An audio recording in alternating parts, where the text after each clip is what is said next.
I'd like to come over here to Melanie for a minute.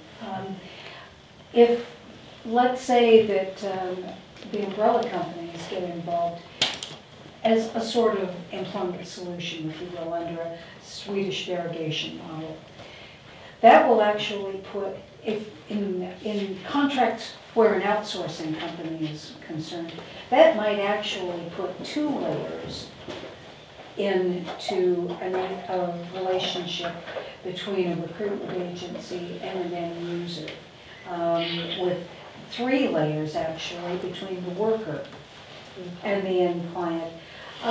What's your solution for working with so many tiers of this, where there might previously have just been the worker, the recruitment agency, and the client? I think in our case, because we actually run our own payroll as well, we have our own setup for PAYE workers. So in some instances, we're probably not as affected. But I think from a worker's perspective, they're going to be more distant from the end client, and it depends on what their motivation is. You're going to have some career contractors that want to be on limited companies that are not interested in any co-employment status whatsoever, and then you'll have other workers that will be deemed that they've been there a long time, and therefore they should be deemed as a permanent employee. So it's the risk for both the worker and the end client as to whether or not the worker wants to be an employee and therefore is going to stay there for a long time and claim that, and the risk is on the client whether they have a capability or a capacity need to upskill and to engage volume workers. It has pros and cons for both the worker and the end client by having nominal layers. Did you want to add something here?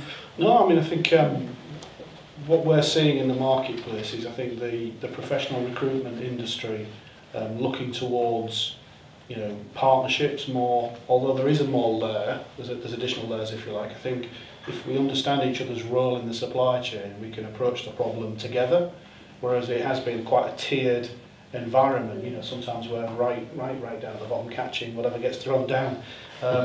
We're seeing an increase in project type solutions where we're being asked to partner with somebody to deliver a solution, a project, rather than a discrete individual worker solution. And I think that works well for the modern and new umbrella business. And it's interesting that although in some ways recruitment agencies are reducing choice for the worker, because we've seen some PSLs recently where people have gone from 63 companies down to 3. But they've done that for a really good reason, because actually in the new environment they want to have a streamlined process for the same reason Stephen's talked about. They want to understand where their risks are, which we've all discussed, and they want to have the workers controlled to the extent that's appropriate, and so that's good for the modern umbrella, it's good for the recruitment business. So the layers in the supply chain remain, but I think it's a bit clearer potentially. Yeah, and transparency on compliance as well. Yeah, absolutely, that's critical. Transparency in everything we do. So one of the most contentious issues for an umbrella company in the agency workers regulation world is, I think, and we'll be interested to get these around the table, is the need for us to have work finding services.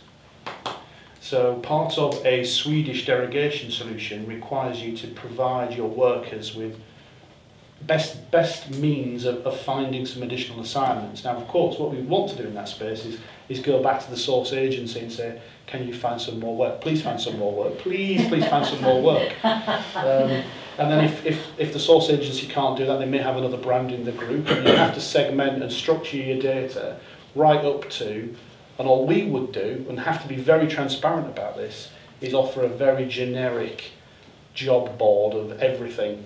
And obviously it have to be segmented back down into skills. There's no point, offering a skilled oil and gas engineer a role working in a call centre, in a financial services solution. You never know, but you've got to be very open and transparent about this, because that could be seen by the unskilled recruitment business as a direct threat. You knew where I was going to come from there. Because the bottom line is we have no expertise whatsoever in recruitment.